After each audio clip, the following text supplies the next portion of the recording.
കുലയോഗിനി എന്നുള്ളതാണ് ശ്രീ ലളിതാ സഹസ്രനാമത്തിൽ 95-ാമത്തെ നാമം. കുലയോഗിനിയാണ് ദേവി എന്നാണ് ഇതിൻ്റെ നേരെയുള്ള അർത്ഥം. യോഗം എന്നുള്ള യോഗിനി എന്നുള്ള വാക്ക് യോജിപ്പിക്കുന്നവൾ, യുജ് എന്നുള്ള സംസ്കൃത പദത്തിൽ നിന്നാണ് ഈ യോഗം എന്നുള്ളത് ഉണ്ടായിട്ടുള്ളത്. യോജിപ്പിക്കുന്നവൾ, സംയോജിപ്പിക്കുന്നവൾ എന്നൊക്കെ ഉള്ളതാണ് ഇതിൻ്റെ അർത്ഥം. കുലത്തിനോട് യോജിപ്പിക്കുന്നവൾ, ഇവിടെ നേരത്തെ സൂചിപ്പിച്ചതുമാതിരി കുലം എന്ന് പറയുന്നത് മൂലാധാരം, സ്വാധിഷ്ഠാനം, മണിപൂരകം, അനാഹതം, വിശുദ്ധി, ആജ്ഞാചക്രങ്ങൾ, അതിനോടുള്ള നടീത്രയങ്ങൾ, സൂര്യസോമാഗ്നി മണ്ഡലങ്ങൾ, ഇങ്ങനെയുള്ള കാര്യത്തെയാണ് കുലം, സമൂഹം എന്നുള്ള അർത്ഥത്തിൽ പറയുന്നത്. ഇതിനെ അകുലത്തോട് യോജിപ്പിക്കുന്നവൾ എന്നുവെച്ചാൽ സഹസ്രാര പദ്മത്തിനോട് യോജിപ്പിക്കുന്നവൾ എന്നുള്ളതാണ് കുലയോഗിനി എന്നുള്ളതിൻ്റെ അർത്ഥം. കുലം എന്നുള്ളത് പൃഥിവി അല്ലെങ്കിൽ മണ്ണ് എന്നുള്ള ധർമ്മത്തിനോട് ചേർന്നിട്ടുള്ളതാണ്, മൂലാധാര ചക്രത്തോട് ചേർന്നിട്ടുള്ളതാണ്. മൂലാധാരത്തിൽ ഉയർന്ന് എണീൽക്കുന്ന ഉണർന്ന കുണ്ടലിനി ദേവി അകുലമായിട്ടുള്ള സഹസ്രപദ്മത്തിലുള്ള ശിവനോട് സാമരസ്യം പ്രാപിക്കുന്ന ആ യോഗത്തെ ചെയ്യുന്നവളാണ് എന്നുള്ള അർത്ഥത്തിലാണ് ഈ മന്ത്രം കുലയോഗിനി എന്ന് പറയപ്പെട്ടിട്ടുള്ളത്. അതുകൂടാതെ കുലം എന്നുള്ളതിന് നല്ല കുലം, ഗുണം എന്ന് വെച്ചാൽ നല്ല ഗുണം, ദുർഗുണം എന്ന് പറഞ്ഞാൽ മാത്രമേ ചീത്തയായിട്ടുള്ള ഗുണമുള്ളൂ. ഇപ്പോൾ എണ്ണ എന്ന് പറഞ്ഞാൽ നല്ലെണ്ണ, എള്ളിൻ്റെ എണ്ണയാണ് സൂചിപ്പിക്കുന്നത്. അതുമാതിരി കുലം എന്നുള്ളത് നല്ല കുലത്തിൽ ജനിപ്പിക്കുന്നു, നല്ല കുലത്തിൽ നമ്മളെ സംയോജിപ്പിക്കുന്നു എന്നുള്ള അർത്ഥത്തിലും കുലാംഗന, കുലയോഗിനി എന്നുള്ള നാമത്തിന് അർത്ഥം പറയാവുന്നതാണ്. പിന്നെ ശ്രീചക്ര ആരാധന, അതാണ് കുലം. നമ്മുടെ ശരീരം തന്നെയാണ് ശ്രീചക്രം എന്നുള്ള ഭാവന ചെയ്തുകൊണ്ട് അതിലുള്ള ശക്തി ശിവതത്വങ്ങളെ സംയോജിപ്പിക്കൽ, ഇതാണ് കുലാചാരം.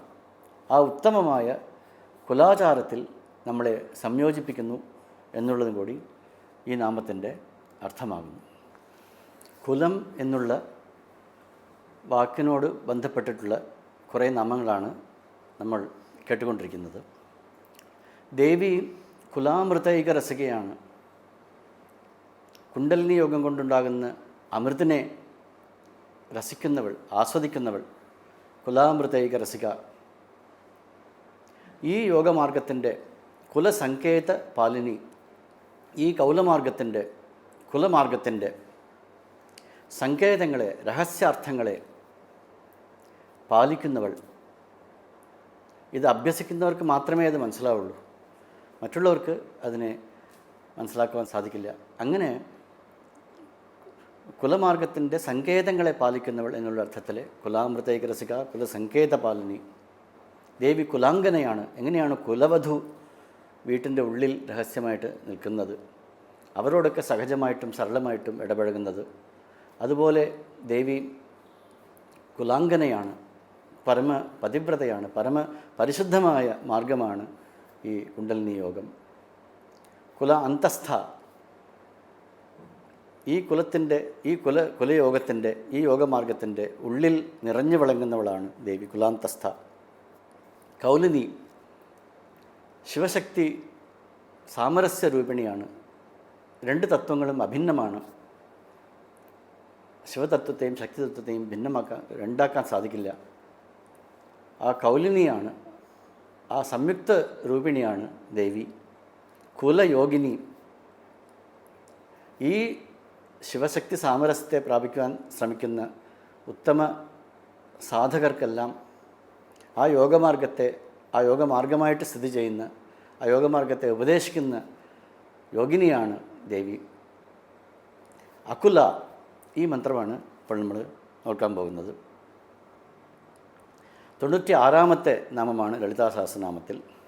ഇതേവരെ കുലം എന്നുള്ള വാക്ക് കുണ്ടലിനി ശക്തിയോടും അതിനോട് അനുബന്ധിച്ചിട്ടുള്ള ഷഡ്ചക്രം, പൂജ, മന്ത്രം എന്നുള്ള ചക്രസങ്കേതം, മന്ത്രസങ്കേതം, പൂജാസങ്കേതം എന്നൊക്കെയുള്ള ഉപാസന ചെയ്യുന്ന ദേവി ഉപാസനാ മാർഗം എന്നൊക്കെയുള്ള അതിൻ്റെ രഹസ്യാർത്ഥങ്ങളെയാണ് ഇവിടെ പറഞ്ഞുകൊണ്ടിരുന്നത്. ഇവിടെ നേരത്തെ പറഞ്ഞിരുന്നത് കുലം എന്നുള്ളത് ആജ്ഞാചക്രം വരെയും സഹസ്രദള ചക്രത്തെ അതിനെ നമ്മൾ അകുലം എന്നും പറയും. ആരാധാരങ്ങൾ കടന്നു യോഗികൾ അമൂല്യനിധി നിന്നെ അറിയുന്നു, അനൽപശക്തി നിന്നുടെ പ്രാഭവം അവരും അല്പം അറിയുന്നു എന്നൊക്കെ അമ്മയുടെ സുപ്രസിദ്ധമായ ഭജനയിൽ കേൾക്കാം. ഈ 6 ചക്രങ്ങളിലും മുകളിലാണ് അകുലം. കുലത്തിൻ്റെ അപ്പുറത്താണ് അകുലം, കുലമല്ലാത്തത്, കുലവും കഴിഞ്ഞിട്ടുള്ള ഒരു വസ്തു എന്നുള്ള രീതിയിൽ അകുല എന്നുള്ള പദം ഇവിടെ പ്രയോഗിക്കപ്പെട്ടിരിക്കുന്നു. അപ്പോൾ ആജ്ഞാചക്രത്തിൻ്റെ മുകളിലുള്ള സഹസ്രദള പദ്മചക്രം, അതിനെയാണ് അകുലം എന്ന് പറയുന്നത്.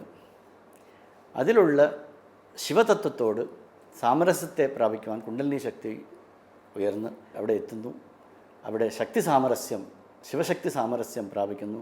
ഇതിനെ ഷഡ്ചക്ര ഉപരിസംസ്ഥിത എന്നൊക്കെ ലളിതാ സഹസ്രനാമത്തിൽ തന്നെ പറയും.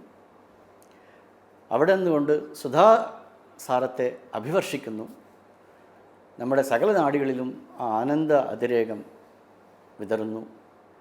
അങ്ങനെ അതിനു മുമ്പുള്ള ആളല്ല അതിന് ശേഷം ഉള്ള യോഗി. അല്പമായ ജ്ഞാനങ്ങൾ ഓരോ ചക്രങ്ങൾ ഉണരുമ്പോഴും അയാൾക്കുണ്ടാകുന്നുവെങ്കിലും പൂർണ്ണമായ ആത്മബോധം, ആത്മാനം വിദ്ധി, ആത്മാവിനെ അറിയുക എന്നുള്ളതാണ് ഉപനിഷത്തിൻ്റെ ഏറ്റവും വലിയ നിർദ്ദേശം. ഈ പ്രപഞ്ചത്തെ സഹായിക്കുന്നതിന് തുല്യമാണ് അവനവനെ അറിയുക എന്നുള്ളത്. നമ്മൾ പ്രപഞ്ചത്തിൽ നിന്ന് വേറിട്ട വേറൊരു ആളല്ല. നമ്മളെ അറിയുമ്പോഴാണ് നമ്മുടെ ജീവിതത്തിൻ്റെ പരിപൂർണതയിലേക്ക് എത്തുന്നത്. അത് എത്തിക്കഴിഞ്ഞ ഒരു വ്യക്തി ആണ് ശരിക്കും ലോക സേവനം ചെയ്യാൻ സാധിക്കുന്നത്. ഇതാണ് ജീവിതത്തിൻ്റെ ആത്യന്തികമായ ലക്ഷ്യം. അകുലം എന്നുള്ള വാക്കുകൊണ്ട് ആരാധാരങ്ങൾ കഴിഞ്ഞുള്ള സഹസ്രദള പദ്മത്തെയാണ് ഉദ്ദേശിക്കുന്നത്. അകുല എന്നുള്ള ഈ പദത്തോട് കൂടിയിട്ട് ഈ കുലം അകുലത്തോട് സംയോഗിക്കുന്ന കാര്യമാണ് ഈ നാമങ്ങളെ കൊണ്ട് പറയുന്നത്. കുലം എന്നുള്ളതിനെ നമ്മുടെ അച്ഛൻ, മുത്തച്ഛൻ, ഇങ്ങനെയുള്ള പരമ്പര അതിനൊരു അർത്ഥമുണ്ട്. ദേവി ഹിമവാന് പുത്രിയായിട്ട് ജനിച്ചു, മതംഗ മഹർഷിക്ക് പുത്രിയായിട്ട് ജനിച്ചു എന്നൊക്കെ പല രീതിയിലുള്ള അവതാരങ്ങൾ എടുത്തിട്ടുണ്ട്. എങ്കിലും ഈ കുലനിയമങ്ങൾക്കൊക്കെ അതീതമായിട്ട് വിളങ്ങുന്നവളാണ്, അതീതയാണ് അമ്മ. ധർമ്മിഷ്ഠ സുഗുണാനന്ദ ദമയന്തി സ്വയംഭുവേ നമഃ എന്ന് പറയും. ആ കുലത്തിൽ ജനിച്ചു എങ്കിലും കുലത്തിന് അതീതമായിട്ട് വിളങ്ങുന്നു. കുലാതീതയാണ് ദേവി എന്നുള്ള അർത്ഥത്തിൽ അകുല എന്നുള്ള ആ മന്ത്രത്തിന് മറ്റൊരു വ്യാഖ്യാനം കൂടി ഉണ്ട്. ലളിതാ സഹസ്രനാമത്തിൽ കുണ്ടലിനി ശക്തിയെപ്പറ്റി പ്രതിപാദിക്കുന്ന വിവരങ്ങളാണ് നമ്മൾ കേട്ടുകൊണ്ടിരിക്കുന്നത്. അതിൻ്റെ വിശദീകരണങ്ങൾ ഇനി വരുന്ന ദിവസങ്ങളിൽ നമുക്ക് കേൾക്കാം.